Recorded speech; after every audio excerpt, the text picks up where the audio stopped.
It is my pleasure to introduce Dawn Gillman. Dawn demonstrates her leadership in the mission to end homelessness with a career spanning over 17 years at Changing Homelessness. Dawn's strategic acumen and commitment have been instrumental in catapulting services and funding from $91,000 to an impressive $20.2 million, providing vital housing, case management, prevention, diversion, and support services to Northeast Florida. Under her direction, Changing Homelessness has evolved from a single employee organization to a robust agency with more than 90 staff members. Several key milestones during Dawn's tenure include strong national partnerships that have yielded huge value to the community solutions, 100,000 homes, movement, and Built for Zero initiative, and the Jeff Bezos Day One Families Fund with a $2.5 million leadership award. Dawn's contribution have earned her numerous accolades, including the COVID Adaptation Award from We Care Jax, recognition as one of the 20 Women of Influence by the Jacksonville Business Journal, and the Collective Power Award from the Nonprofit Center of Northeast Florida. Dawn's unwavering dedication to ending homelessness has established her as a respected leader and a driving force for positive change in Northeast Florida and beyond. Please welcome our speaker, Dawn Gillman.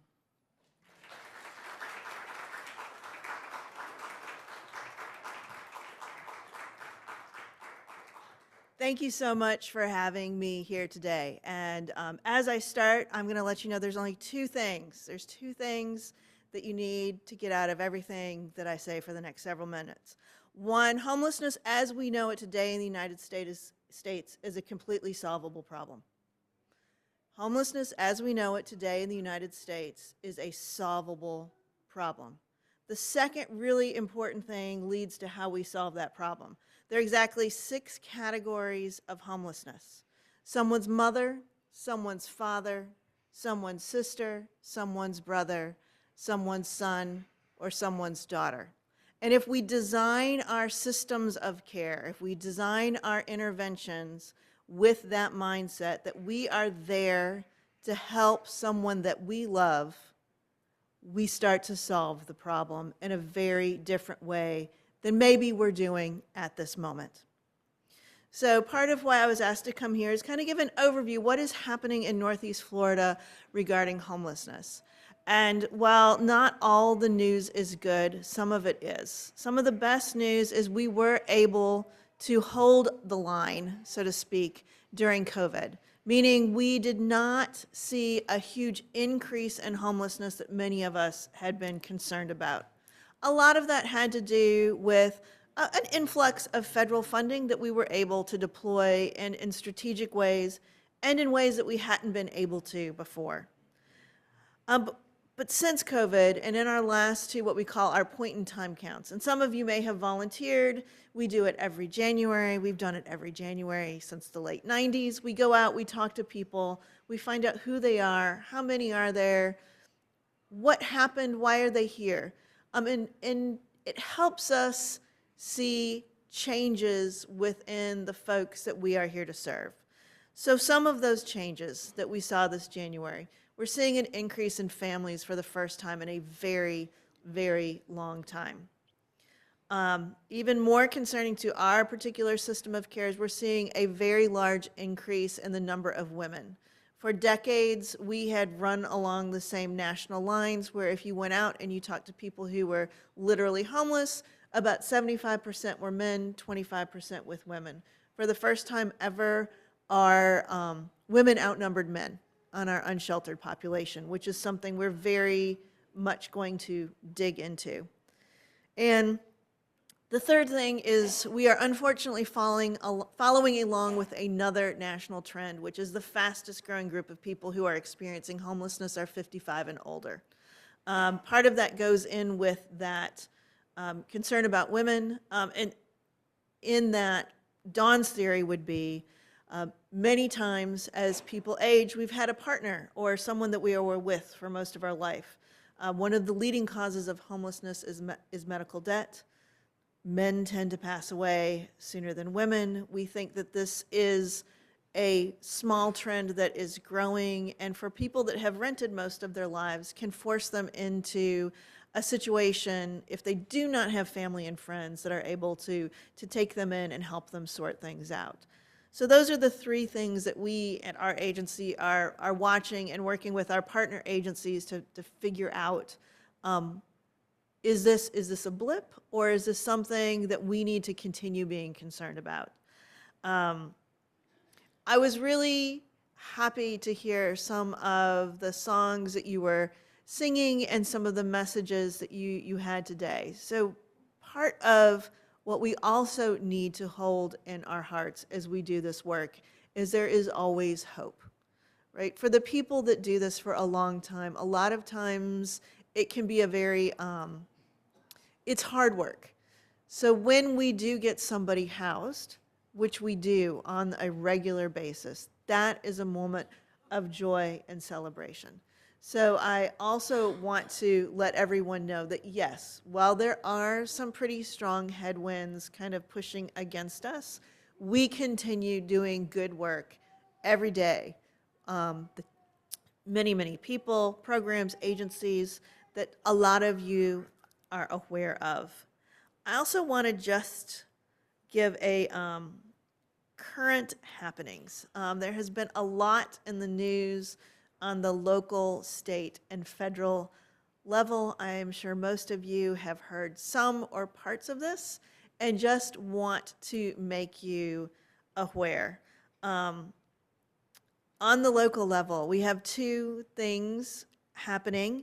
One is about a year and a half ago, the city council, maybe 2 years ago now, passed an ordinance prohibiting panhandling.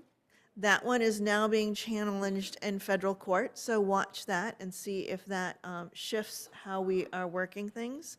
The second thing is you may or may not have seen a big announcement about a new stadium. From my perspective, the most interesting thing in there is the $300 million to be reinvested in the community, a 50-50 split between the Jaguars and the city. It is to invest in East Arlington, the city, the community surrounding the stadium. It is affordable housing and homelessness, and it's our park system. The city has never, ever made this, even thought about making this level of investment in our quality of life, our whole community's quality of life. By putting homelessness on that list, it recognizes that is a symptom that something is going wrong within our community and it is a problem to be solved. By tying it in with affordable housing, attainable housing for folks moving out of housing, that gives us a pathway out. By recognizing that community around East Arlington is in the old Red Line district and had been systematically disinvested from, that we will reinvest in it, that is the rising tide that lifts all ships. And our park system. Part of what we need to be able to do is move around our community and give people a place to go and a place to relax. I am an advocate for all of those things, as you can probably tell. But that it got put into a plan that is getting national and international attention is something that I think speaks very, very well for our city, our leaders, and all of us who participate in making Jacksonville a better place. I was talking to Peter earlier, and we talked about, bring it back to what can you do? What can I do? What can we all do as individuals? You know what? I just realized I just talked about the local, and I skipped over the state and the federal. So let me back up a little bit, but you got a preview of that. On the state level, there is a law that has been passed that allows municipalities or counties to sanction camping. Tent camping for homeless folks. What was not highlighted when this was rolled out and signed by the governor is this law also prohibits people from sleeping in public places. So people are already prohibited from sleeping on private property, right? It's private, people can trespass folks out. They're now prohibited from sleeping on public property, leaving them nowhere to go. This is a trend across the country. There is a group that writes legislation such as this.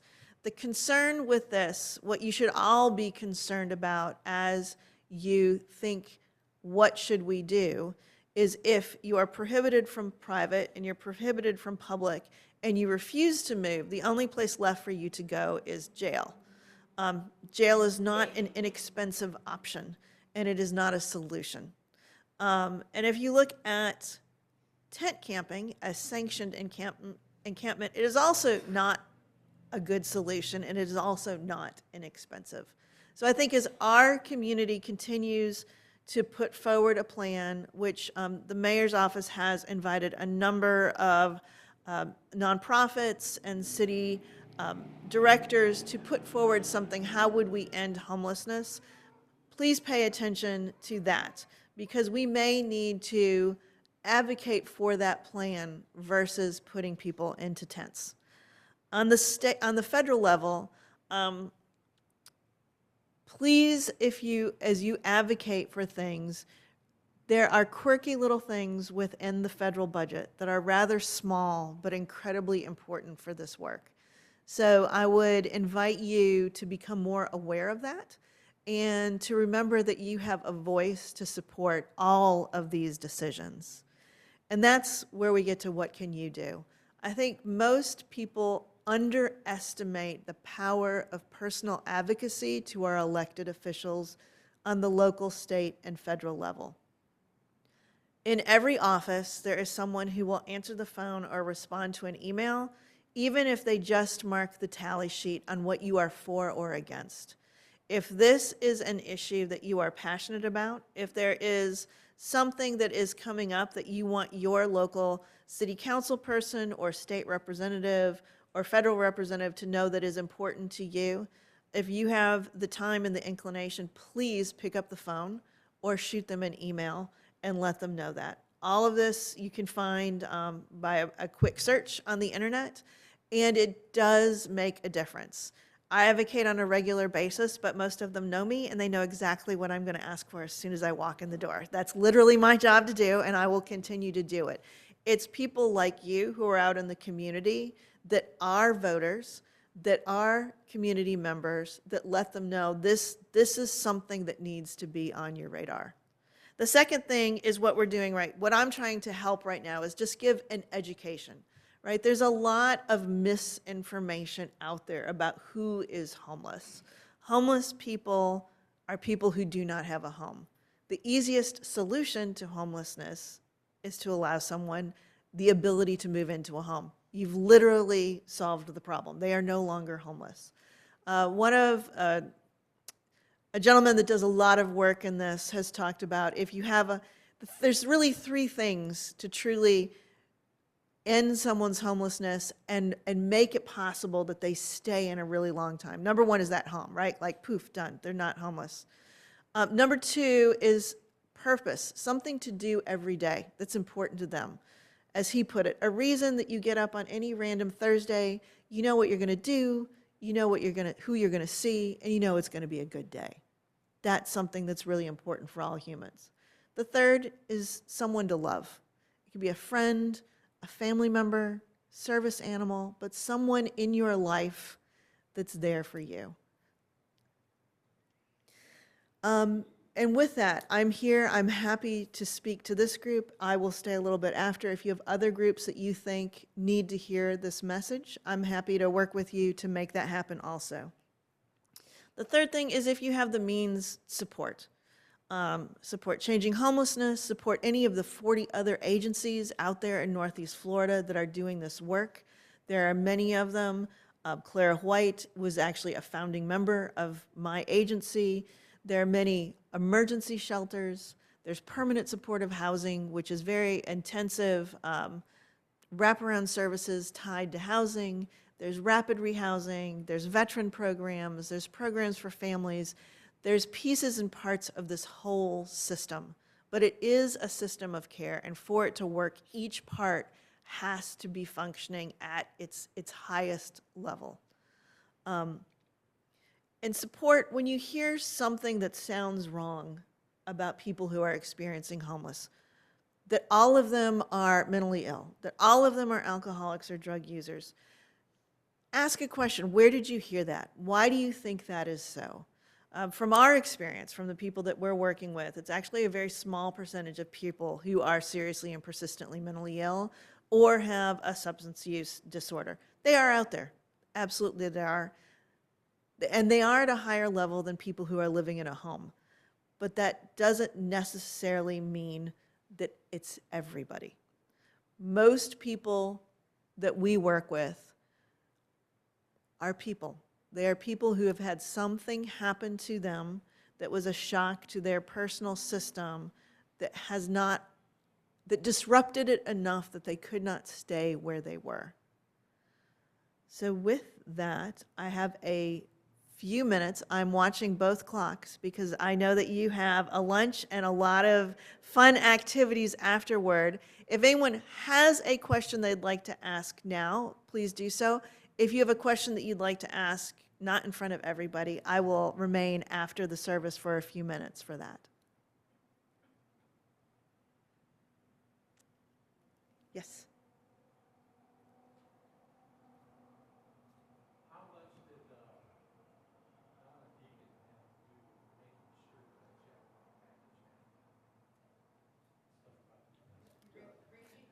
So how much did Dawn and Deegan have to do with that community package? Full disclosure, I am not one of the negotiators for the city or for the Jaguars. I was not in the rooms when this happened. I can tell you that Donna Deegan has told me that in every campaign stop she went to, homeless was an issue, right? No matter where she went in Duval County, it came up. So my guess is she was instrumental. I'm guessing there are several people on the Jaguar side that were also instrumental from an ethical perspective, from a business perspective, from a giving back to the city perspective. I think she was critical, but I think it was also a confluence of what I talked about. I think there's a lot of people that are very concerned about this state law. And I forgot to mention, basically as of January 1st, pretty much anyone can sue the city or the municipality if they like or don't like what's happening. So I think it's trying to get in front of that enough. I think it's also acknowledging that we can do more, and it's resources, right? We have several agencies in this community that are housing people, and once they get them into housing, they stay housed at rates equal or exceeding national averages, but we are using every dime we have, and if we had more, we could do more. And I think it's a recognition that it needs to be a multi-year consistent investment in all of those different categories. When we talk about, I often say, like, this is not, like, what we do, we're not a manned mission to Mars, right? It's not that complex. But what it needs to be to build a program or to build a system and have it reliable is we need to know not that we'll get $5 million for 1 year, but we'll get $5 million for 5 consecutive years. Then we can build things out. We can hire people.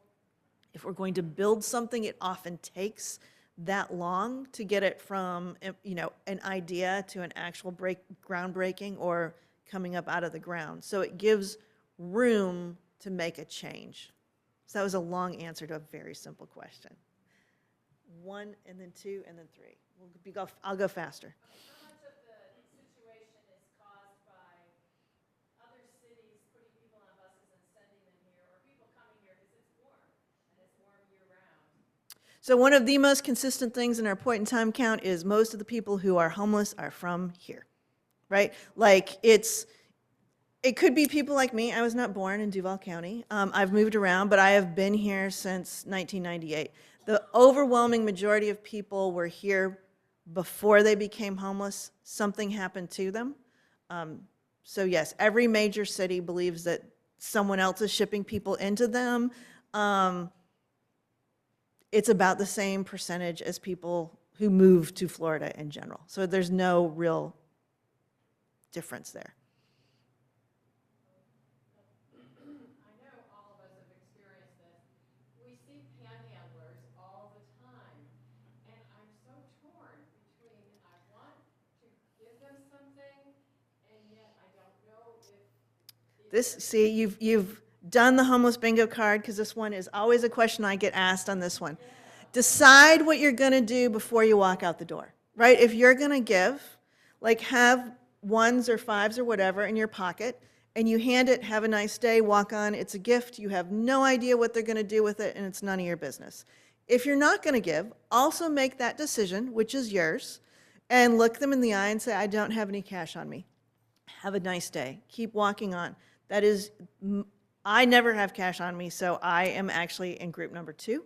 And that is okay. Sometimes just acknowledging them as a human being is equally as important as the small amount of cash you might have provided them. You're not required to. It is your choice. It is your decision. Know it before you walk out the door, and then you're not stressed.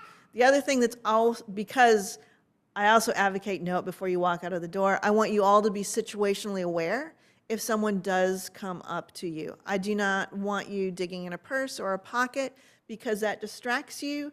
Not everybody is, has your best interest at heart. And not everybody who panhandles is homeless. For some, it is something that they do. So make that decision, but just know if you do choose to give, it's a gift, and you're done. And if you say no, it's your right to say no. Have a nice day. And there was one more. Yes. My question is a lot like Donna's. I was going to ask, practically, what do you suggest? Do you suggest giving them money, asking them, is there something I can get for you, a drink? Is there something I can buy for you? Yeah, so again, this is your choice. If you feel like you want to do more, I would really encourage you to look to volunteer at one of the many agencies that have those opportunities where you can interact with people. If that's what's on your heart and that would be something that you would like to do, all of the major shelters in town, Hubbard House is for domestic violence, Sulzbacher's been mentioned, City Rescue Mission, Trinity Rescue Mission, Salvation Army are all in Duval County downtown. There's Claire White Mission, which has transitional housing and a veterans program. I know all of them actually have ongoing volunteer programs and would love to have you, and I got the signal, so that's the last one. I'm happy to answer any more questions afterwards, but if it's important to you how you would like to give back, that helps all of us in this work to know that we're supported out there and we're not out there just doing it on our own. So thank you.